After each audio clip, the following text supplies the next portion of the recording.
Welcome to Learning English, a daily 30-minute program from the Voice of America. I'm Brian Lynn. And I'm Katie Weaver. This program is aimed at English learners. So we speak slowly, and we use words and phrases especially written for people learning English.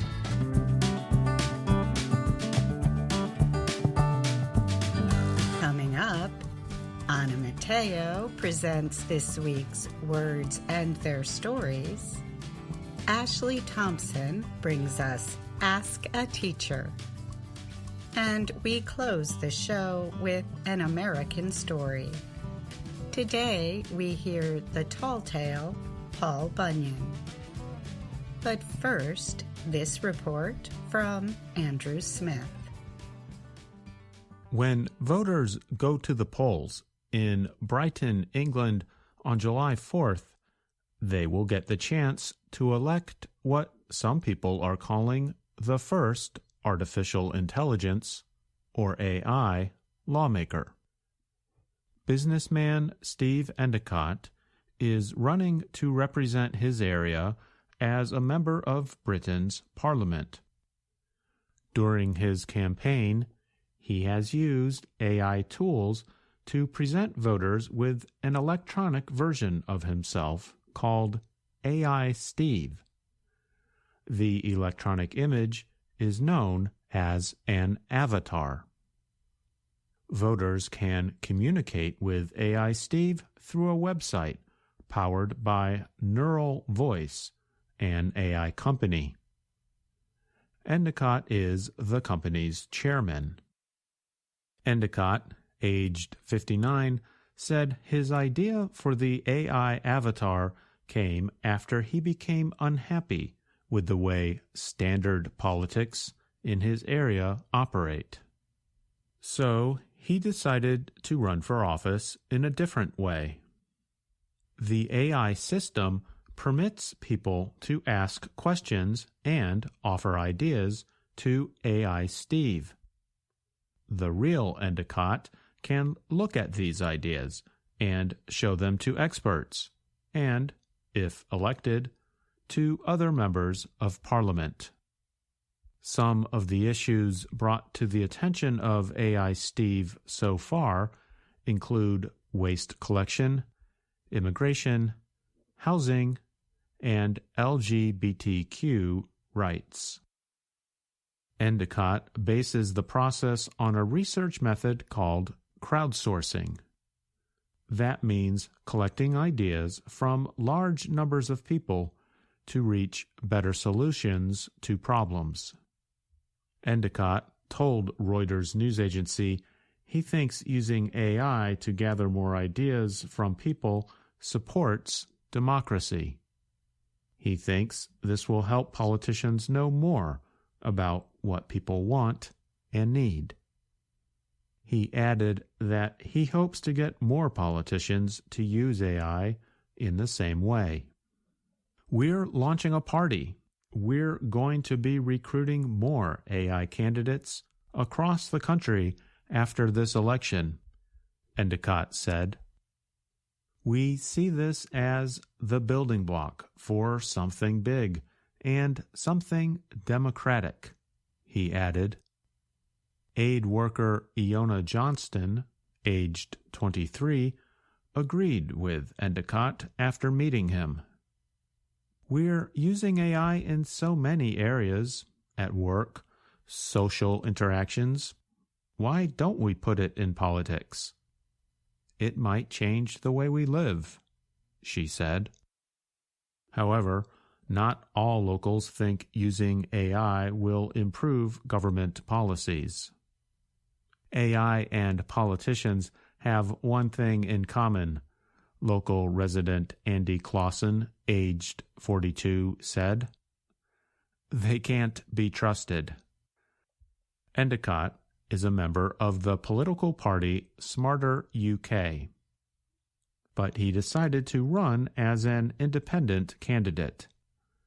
That means his name will not be connected with any political party on the ballot.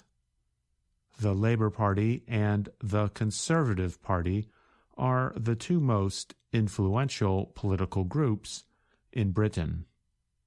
AI Steve is the name that will appear on the ballot. But Electoral Commission officials have made clear that if AI Steve wins, Endicott would win the seat in Parliament, not any AI version of the politician. I'm Andrew Smith.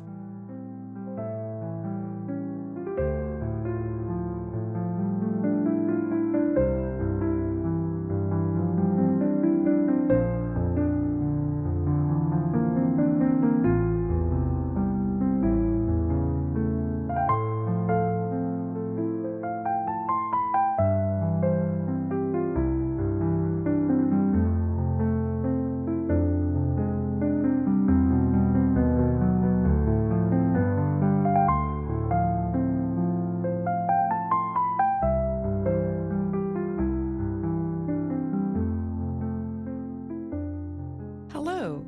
This week on Ask a Teacher, we answer a question from Agilson in Brazil about the difference between though and however.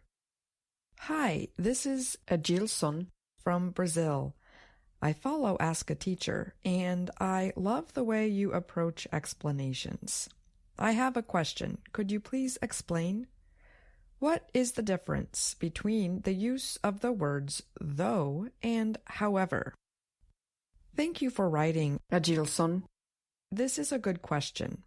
Though and however are words that show a relationship between ideas. Often, they both express a difference in two or more things. For example, John is nice, though he's not as nice as Michael. Sophia wants to be a teacher. However, her parents want her to be a doctor. Sometimes the words show a difference that is not expected. For example, Mohammed makes me angry sometimes.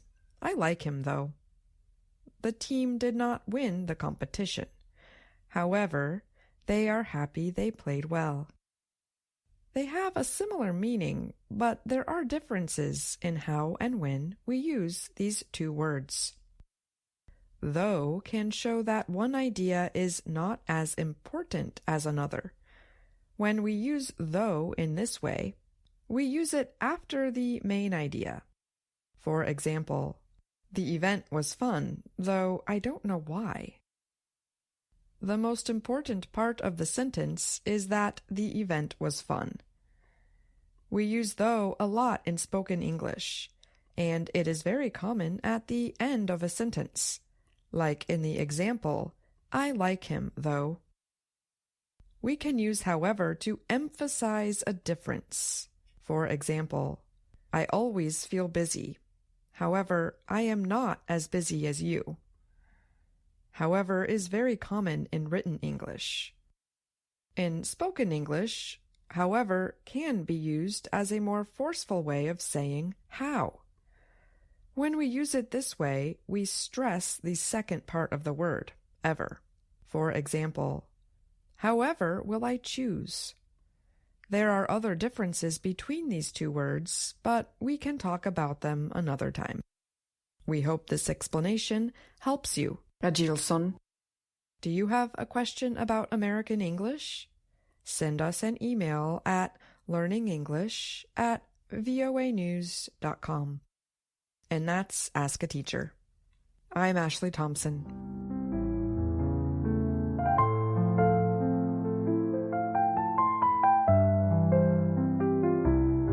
And now, words and their stories from VOA Learning English. On today's program, we visit the world of performing. Thank you. Oh, you're too kind. Whether you are seeing a play, concert, or movie, it is important to be on time for the show. The word Showtime means the scheduled time a show is to begin. For example, if you go to a movie theater's website, you can get a list of showtimes for all the movies playing.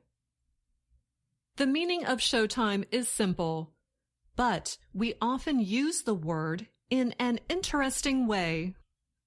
When we say, "It's showtime," we usually are ready to start something big or important. And it does not have to be a performance in front of a lot of people. It can be a big presentation for work or school. It can be something that you worked hard at and now you are ready. It's showtime. We use the expression not just to say something has started. We also use it to suggest that we overcame difficulties and challenges along the way, or we had to follow a long process.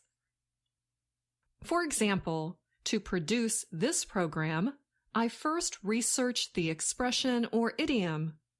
I find definitions, examples, and sometimes similar words. Then I send it to the editor, who checks for content and errors. After that, I find pictures to go with the lesson. Get the music ready. I'm now ready to voice and produce the lesson. It's showtime. Performing in front of people can make even brave, confident people nervous or scared. So you can also use the expression, "It's showtime," before starting something that you are nervous about, like a confrontation or argument. You need to plan what you are going to say and prepare yourself emotionally. Then when you are ready, it's showtime. Let's say you want to ask for a raise at work. You plan what you are going to say. You practice in front of a mirror. You comb your hair and straighten your jacket. You feel confident. Now you are ready. So you say to your reflection in the mirror, "It's showtime." Now let's hear two friends use this expression. Hey, where have you been? I haven't seen you in weeks. I have been preparing for something really big and really important. Sounds exciting. What is it? Next week, I am showing my invention to a group of investors. I'm so nervous. In a way, they are holding the future of my business in their hands. Are you ready? Well, for my presentation, I have a very detailed business plan, market research, and a prototype of my invention. I even bought a brand new suit. Come tomorrow at 10 a.m. It's showtime. Well, good luck. Thanks. I'll need all the luck I can get. And that's all the time we have for this Words and Their Stories. Until next time, I'm Anna Mateo.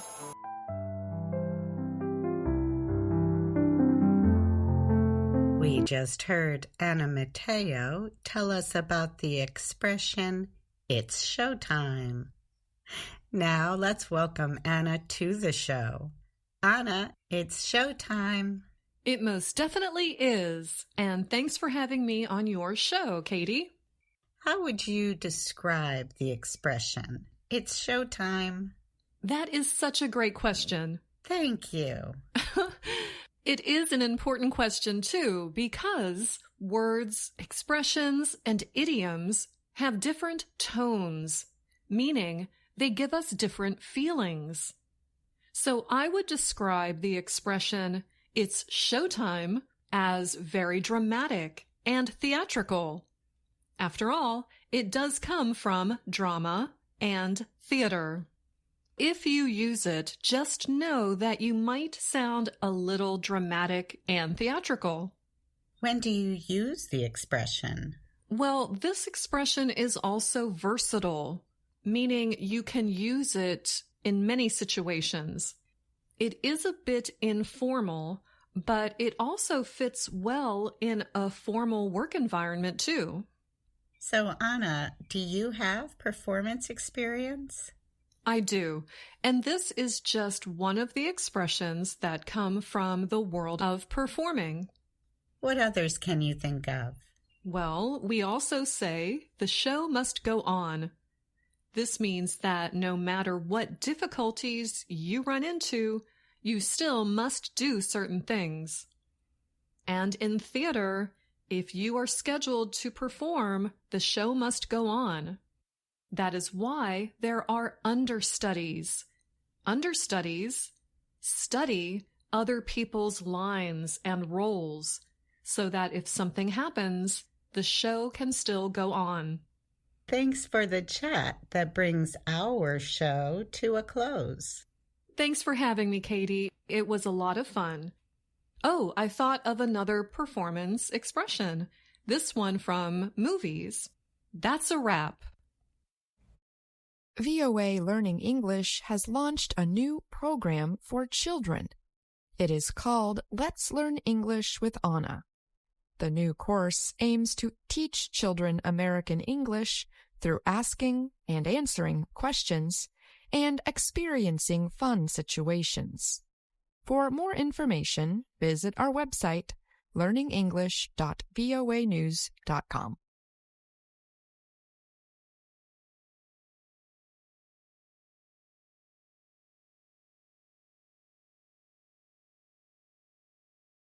And now, an American story.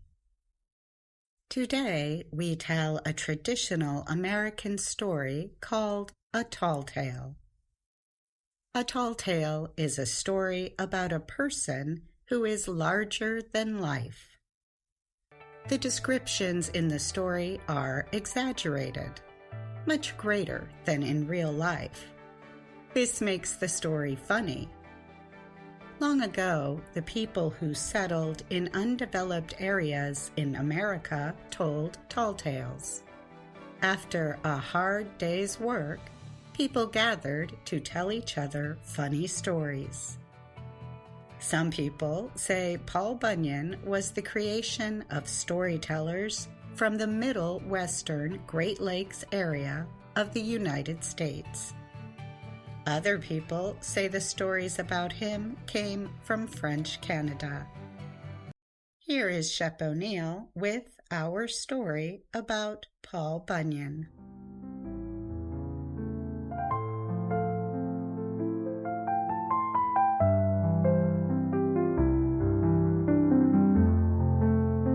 Many years ago, Paul Bunyan was born in the northeastern American state of Maine.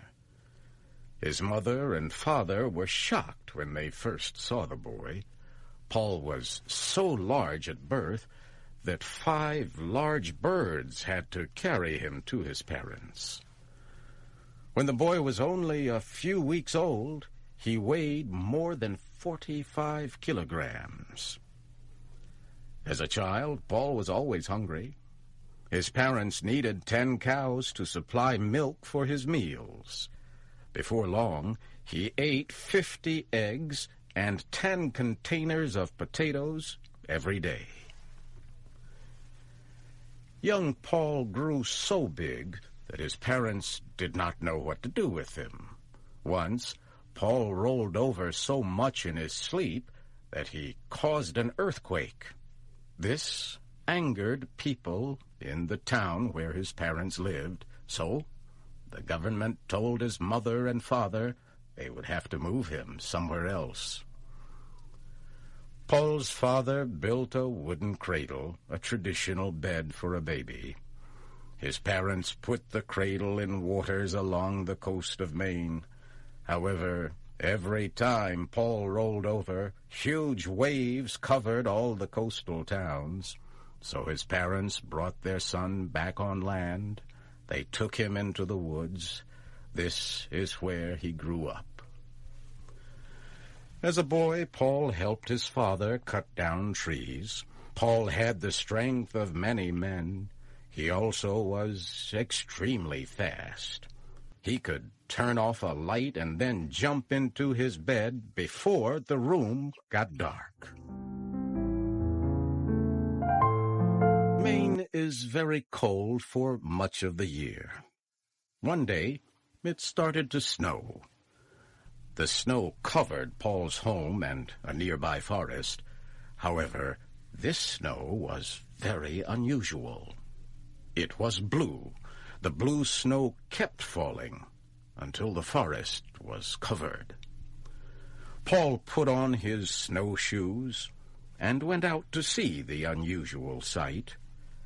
As he walked, Paul discovered an animal stuck in the snow. It was a baby ox. Paul decided to take the ox home with him. He put the animal near the fireplace.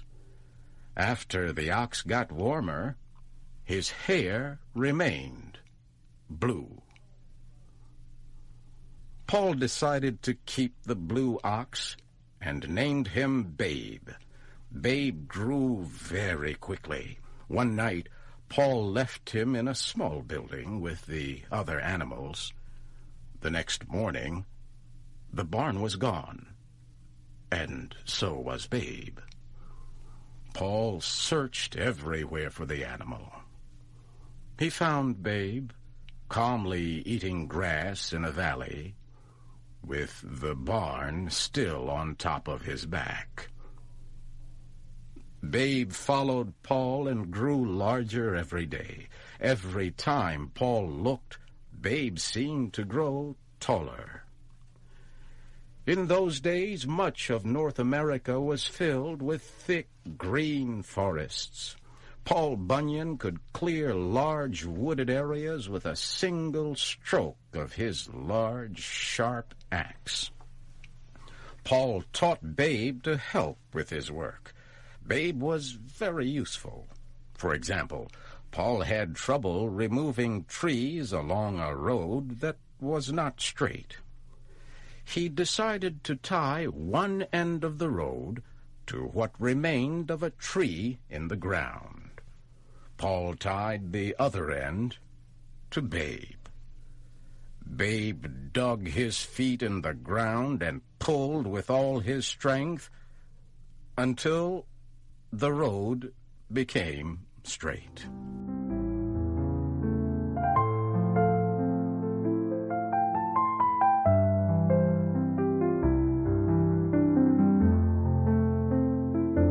In time, Paul and Babe the Blue Ox left Maine and moved west to look for work in other forests.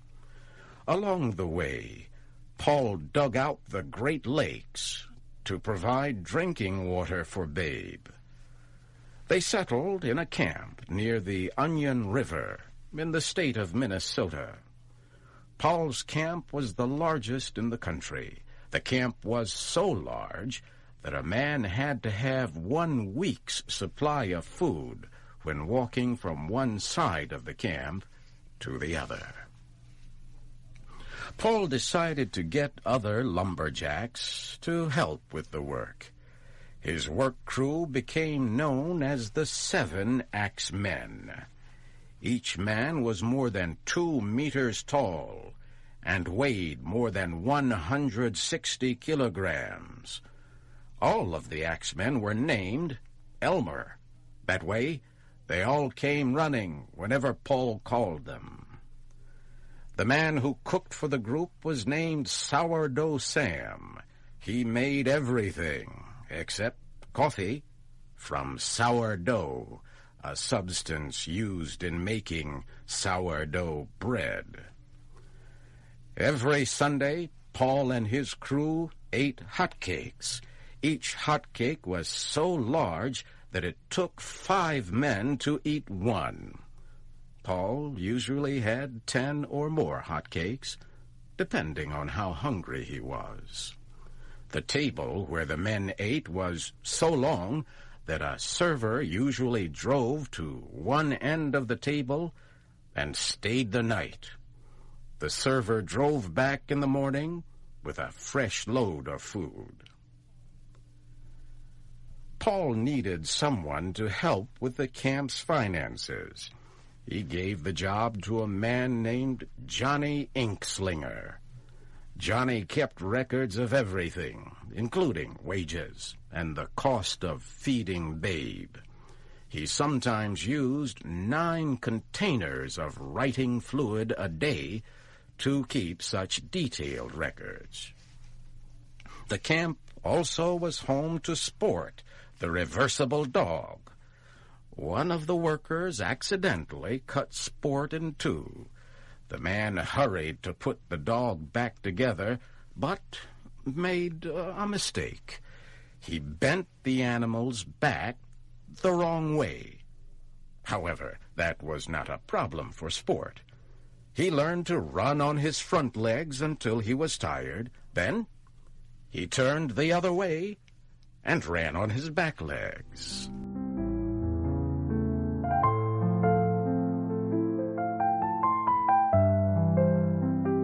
Big mosquitoes were a problem at the camp. The men attacked the insects with their axes and long sticks. Before long, the men put barriers around their living space. Then Paul ordered them to get big bees to destroy the mosquitoes. But the bees married the mosquitoes, and the problem got worse. They began to produce young insects. One day, the insects' love of sweets caused them to attack a ship that was bringing sugar to the camp.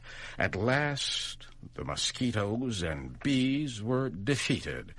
They ate so much sugar, they could not move. Paul always gave Babe the blue ox a 35-kilogram piece of sugar when he was good, but sometimes Babe liked to play tricks. At night, Babe would make noises and hit the ground with his feet. The men at the camp would run out of the buildings where they slept, thinking it was an earthquake.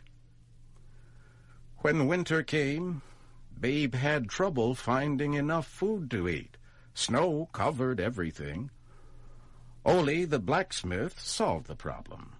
He made huge green sunglasses for Babe. When Babe wore the sunglasses, he thought the snow was grass. Before long, Babe was strong and healthy again. One year, Paul's camp was especially cold.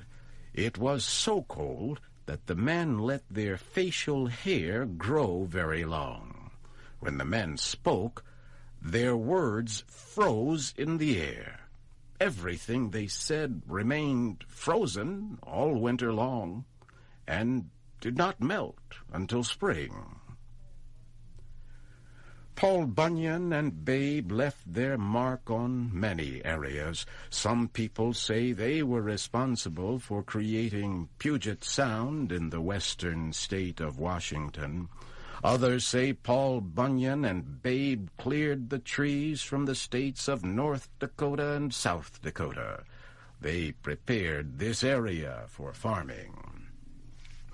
Babe the blue ox died in South Dakota. One story says he ate too many hotcakes. Paul buried his old friend there. Today, the burial place is known as the Black Hills. Whatever happened to Paul Bunyan? There are lots of stories. Some people say he was last seen in Alaska, or even the Arctic Circle. Another tradition says he still returns to Minnesota every summer. It says Paul moves in and out of the woods, so few people ever know that he is there.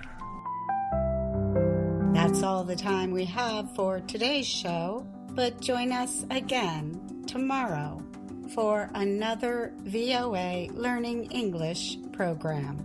Thanks for listening. I'm Katie Weaver. And I'm Brian Lynn.